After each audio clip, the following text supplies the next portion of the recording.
Hey guys, what's going on? Hope everyone's doing great. So, let's talk about something that's been getting a lot of attention in the gaming community this week, the brand new update for Ninja Gaiden 4, specifically Update 1002. Now, if you've been following this game since its release, you already know it's been one of the most talked about action titles of the year. Between the intense combat, razor-sharp visuals, and the return of Ryu Hayabusa in full glory, this game has definitely made its mark. But as with any big release, there were some technical hiccups, and this new update aims to address a few of those, along with some quality of life improvements that players have been asking for. So, what exactly is going on with this patch? Well, it's not the biggest update ever in terms of size, but it's one of those subtle ones that makes a real difference when you actually play the game. Let's start with what's been fixed across all platforms. One of the main things this update focuses on is an issue with certain cutscenes that weren't rendering properly when players switched their graphic presets while having a locked resolution. Basically, if you were adjusting your settings mid-game, maybe switching from performance mode to quality mode or tweaking shadows and effects, you might have noticed that some cutscenes would glitch out or even fail to display entirely. That's been fixed, which is great news because nothing kills immersion like a broken cinematic right before a major boss fight. Ninja Gaiden's storytelling might not be the most dialogue heavy out there, but the way it uses cinematic action sequences to connect missions is a big part of the experience, so having those finally run correctly across different setups is a welcome change. Now, for those of you playing on PC, specifically through the Microsoft Store or Steam, there are a few more tweaks worth talking about. First off, there's now a new crash cause dialog that appears if your CPU doesn't support AVX2 instructions. And if you're wondering what that means, here's a quick breakdown. AVX2 is a type of instruction set that helps your processor handle certain graphical or physics-related computations more efficiently. A few older CPUs don't support it, which was causing crashes or even preventing some players from launching the game at all. Before this patch, the game would just crash without much explanation, leaving players completely in the dark. Now, instead of a silent crash, you'll get a clear message explaining what's happening. Which sounds like a small change, but it's huge for troubleshooting. It saves players from having to dig through error logs or assume something else is wrong with their system. The next fix is one that's going to make a lot of players happy, especially those who like to play in full screen mode. Before this update, there was a frustrating issue where the display could become stretched or distorted if you selected an aspect ratio that didn't match your monitor's native one.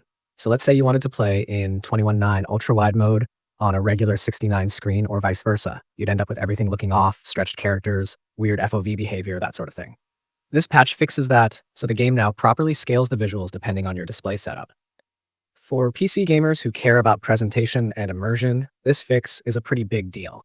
It's the kind of thing that makes the game feel more polished and less like a console port. Another nice touch in this patch is something that might seem small, but actually improves the overall play experience. The game now prevents your system from going to sleep during cutscenes.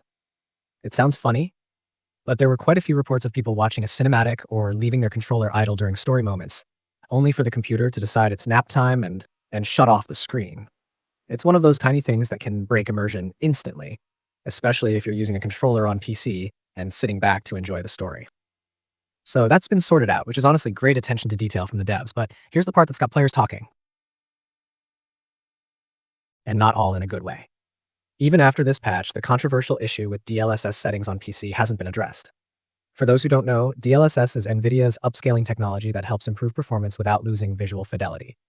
In a lot of modern games, players can tweak DLSS with different presets like quality, balanced, or performance to get the exact balance they want between resolution and frame rate. The problem with Ninja Gaiden 4 on PC is that the DLSS setting has basically been reduced to an on-off switch with no granular control options. It's either on or off, nothing in between. And this has been frustrating a lot of players who invested in high-end GPUs expecting full DLSS support. Even worse, there were some complaints that the DLSS implementation itself isn't as sharp as in other modern titles, leading to soft edges or minor ghosting effects in motion. Now, with Update 1.002, players were hoping the developers would include expanded DLSS control or at least acknowledge the issue, but so far there's been no change. The community's been pretty vocal about it on forums and Reddit, and you can tell it's something they're still pushing the devs to fix. Hopefully, the next patch takes that feedback into account because it's kind of strange to see a game this visually demanding limit such an important feature. Let's talk PlayStation 5 for a moment. For PS5 players, Update 1.002.00, that's the version number you'll see in the info screen, doesn't bring a ton of new stuff, but it does smooth out the same cutscene issue I mentioned earlier. Performance-wise, the game already runs great on PS5, maintaining solid frame rates even during heavy combat sequences. But there were rare cases where the resolution scaling would get stuck if you switched from performance mode to fidelity mode mid-session. That's been resolved, so transitions between modes should now feel instant and seamless. It's the kind of fix you might not notice unless you were affected by it, but for those who were, it's a relief. One thing I really like about this patch is that it shows the developers are paying attention to details that matter in long play sessions. A lot of players don't realize how often small technical issues can take you out of the flow of a game. Imagine being in the middle of an emotional story scene and suddenly the visuals bug out or your monitor goes dark because your PC thought you were idle. Those moments ruin pacing, and Ninja Gaiden, as fast and fluid as it is, thrives on maintaining that rhythm from start to finish. Even something as minor as fixing the full screen scaling or preventing sleep mode during cutscenes keeps the experience feeling smooth and uninterrupted. And while we're on the subject of smoothness, there's something worth saying about how well the developers have been handling updates overall. Ninja Gaiden 4 launched strong but not flawless. The combat was always tight. That's Team Ninja's specialty. But some of the technical polish was missing. We saw small hiccups with performance on certain GPUs, and even controller mapping issues at launch that annoyed PC players. The fact that we're seeing these fixes come relatively quickly shows they're committed to refining the game rather than rushing off to the next project. Community-wise, the reaction to this patch has been pretty positive so far, at least for the technical improvements. Players appreciate that the cutscene rendering fix is finally in place, and the full screen aspect ratio correction has been getting a lot of praise. The only major complaint continues to revolve around DLSS and the lack of full graphical control on PC. It's kind of a recurring theme for ports. Great optimization in some areas, but limitations in others. And it feels like Team Ninja could win a lot of goodwill by just letting players have full control over their graphics settings. So what does this all mean for you if you're playing Ninja Gaiden 4 right now? Well, if you're on PS5, you can expect a smoother experience overall. If you're on PC, you'll notice fewer crashes, more stable visuals, and some quality of life improvements that make the game feel more stable and professional.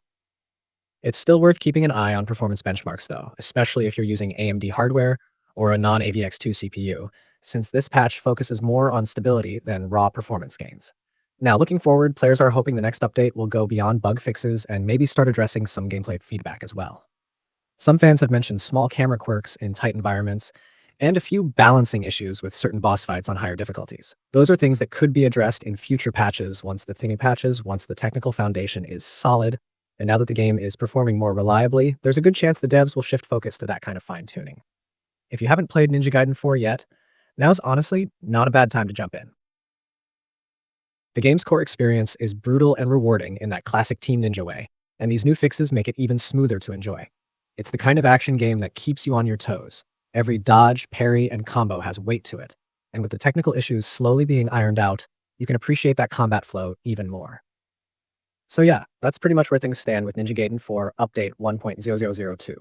It's not a massive overhaul, but it's a strong step forward for stability and polish, especially for PC players who've been struggling with weird crashes and scaling bugs. Hopefully the next update expands on this and tackles the visual customization side that fans have been asking for.